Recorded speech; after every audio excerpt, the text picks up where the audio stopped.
Akal bulus pelaku usai ruda paksa gadis penjual gorengan di Semak-Semak.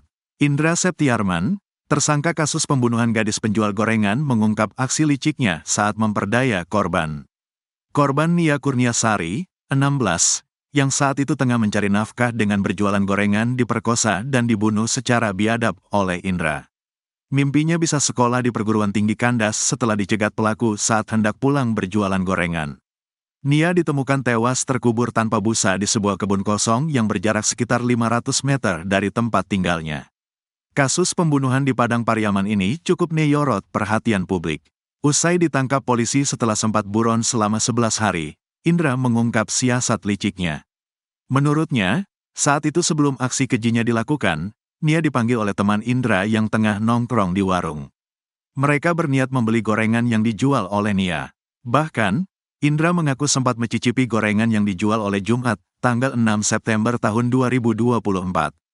Salah satu teman saya memanggil dia, korban, untuk membeli gorengan dagangannya. Dan saya disuruh ke konter HP untuk beli pulsa. Setelah itu, saya balik lagi ke warung. Saya makan gorengan itu, ujar Indra Septiarman dikutip dari wawancara YouTube tim Fakta Tiven, Selasa, tanggal 1 Oktober tahun 2024.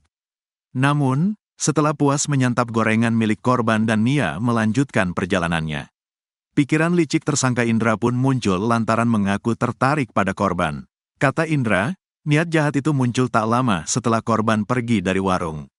Saat itu, Indra mengambil tali lalu berlari mengejar korban melintasi jalan berbeda. Korban pergi dan saya langsung terpikir pada saat itu. Saya ambil tali dan saya kejar korban. Kata dia. Indra pun berhasil mengejar Nia yang saat itu berjalan kaki di bawah rintikan hujan sambil membawa gorengannya. Saya lebih dulu sampai di lokasi, saya tunggu baru dia lewat, ujar Indra. Indra mengaku saat itu ia dalam kondisi sadar dan tak terpengaruh alkohol ketika mencegat korban untuk memperkosanya di semak-semak kawasan Kayu Tanam, Padang Pariaman. Saya dalam keadaan sadar, tidak dalam pengaruh alkohol, terangnya. Situasi yang sepi selepas maghrib itu dimanfaatkan oleh Indra untuk memperkosa korban usai dilumpuhkan olehnya. Karena di lokasi sepi, maka saya lakukan di lokasi itu, kata Indra. Ia pun heran lantaran korban tak lagi bergerak setelah ia puas menyetubuhi gadis penjual gorengan. Ia pun kemudian menguburkan jasad Nia dalam kondisi tanpa busana di semak-semak. Saya tidak tahu, apalagi tahu dia tidak gerak lagi.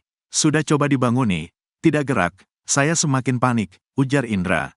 Indra mengaku ketakutan usai memperkosa dan membunuh gadis penjual gorengan yang tak berdosa.